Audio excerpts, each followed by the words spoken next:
Hello दोस्तों, आप सबका स्वागत है मेरे चैनल पर जिसका नाम है मिस्टर देसी बज। आज हम जानेंगे फायर ब्रिगेड के बारे में। आपने बहुत बार देखा होगा अलग अलग जगह पे आग लगने के बाद या फिर एक्सीडेंट होने के बाद या फिर किसी आपातकालीन स्थिति में फंसे हुए लोगों को निकालने के लिए फायर ब्रिगेड को देखा होगा। लेकिन यह डिपार्टमेंट कैसे काम करता है, क्या है काम करने की प्रक्रिया, जानेंगे हम विस्तार से। बने रहिए मेरे साथ, चलिए शुरू करते हैं। आग लगने की स्थिति में लोग कॉल करते हैं फायर डिपार्टमेंट इमरजेंसी नंबर पर। उस नंबर को रिसीव करने के लिए 24 घंटे काम करने वाला एक कॉल सेंटर होता है। कॉल उठाते ही ऑपरेटर आपको पूछता है कहाँ आग लगी है, कितने लोग फंसे हैं, वहाँ का लैंडमार्क क्या है। ये सब जमा करके तुरंत नज़दीकी फायर स्टेशन को भेजा जाता है। जानकारी मिलते ही हूटर बजा दिया जाता है, जिससे फायर कर्मियों को पता चल जाता है कि कहीं पे आग लगी है और हमें तुरंत वहां पे पहुंचना है। आपकी जानकारी के लिए बता दूं कि फायर फाइटर को कॉल आने से लेकर फायर स्टेशन से बाहर निकलने तक केवल 2 मिनट का वक्त लगता है। हमने फायर डिपार्टमेंट के पास अक्सर बड़े बड़े ट्रक देखे हैं, लेकिन उनके पास एक फायर ब्रिगेड की मोटरसाइकिल भी होती है जो छोटी मोटी आग बुझाने के लिए काम आती है। ये गाड़ी उस जगह पर काम आती है जहाँ पर बड़ी गाड़ी जाने में सक्षम नहीं होती है, जैसी छोटी छोटी गलियाँ हो या फिर कभी ट्रैफिक में फंसने के बाद इमरजेंसी के लिए ये गाड़ी बड़ी गाड़ी आने तक वहाँ पे काम संभाल लेती है। एक फायर ट्रक में कम से कम 4 कर्मचारी होते हैं और यह डिपेंड करता है आग के ऊपर। आग अगर ज़्यादा होगी तो कर्मचारी भी ज़्यादा हो सकते हैं और गाड़ियाँ भी ज़्यादा हो सकती है।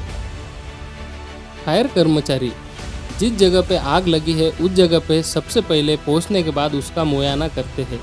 सबसे पहले ये देखते हैं अगर आग में फंसी हुई कोई व्यक्ति या जानवर हो तो सबसे पहले उसे बचाया जाता है। आपको बता दें कि ज़्यादातर फायर फाइटिंग के कॉल पक्षियों को बचाने के लिए ही आते हैं और ये फायर फाइटर जाके उन्हें बचाते भी हैं। ये जो आप लिफ्ट देख रहे हैं इसको ब्रोटस स्काई लिफ्ट कहते हैं।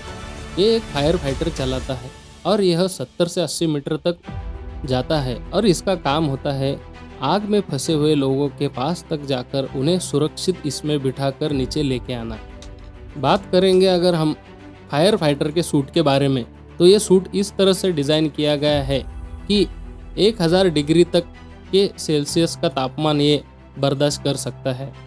आग बुझाने के 2 तरीके होते हैं। एक होता है पानी के प्रेशर से, जिसमें आता है कि घर का सामान, ऑफिस का सामान, लकड़ी, गद्दे, कपड़े ये आते हैं। और दूसरी आग होती है जो केमिकल फैक्ट्रीज, प्लास्टिक फैक्ट्रीज और टायर की फैक्ट्रीज, जिसे पानी से नहीं बुझाया जा सकता, तो वहाँ पे फायर फाइटर फोम का यूज़ करते हैं।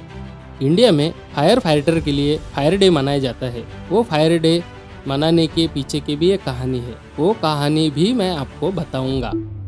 दिन था 14 अप्रैल 1944। दूसरे विश्व युद्ध के टाइम पे फोर्ड स्टेकन एक जहाज़ बॉम्बे स्टॉक पे आता है और खबर मिलती है कि उस जहाज़ में आग लगी है।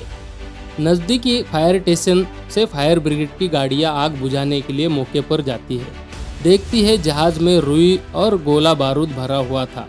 आग बुझाने का काम काफ़ी तेज़ी से चालू था, लेकिन आग काबू में नहीं आ रही थी और थोड़ी देर में आग बारूद तक पहुंच गई। और जैसे बारूद को आग पहुंची उसके बाद 5-5 मिनट से 3 बड़े धमाके हुए, जिसमें 253 लोगों की जान चली गई। और इसी विस्फोट में आग बुझाने के कोशिश में 66 फायर ब्रिगेड के जाबाज जवानों ने अपनी जान की आहुति देनी पड़ी। आज़ादी के बाद 1968 में भारत सरकार ने 14 अप्रैल को इन्हीं के याद में फायर डे मनाया जाता है। 14 अप्रैल से 20 अप्रैल तक फायर वीक मनाया जाता है। इस वीक में आम लोगों को, स्कूल के बच्चों को, सरकारी दफ्तरों में, रिहायशी इलाकों में आग बुझाने का प्रशिक्षण फायर डिपार्टमेंट करता है। दिल से सैल्यूट है देश के और मुंबई के सभी फायर कर्मियों को जो अपनी जान की बाजी लगाकर लोगों की जान और माल का नुकसान होने से बचाती है। अगर आपको ये वीडियो अच्छी लगी होगी तो कृपया इस वीडियो को लाइक करो, शेयर करो और सब्सक्राइब करो। अगली बार आऊँगा नई वीडियो और नई जानकारी के साथ। Thank you.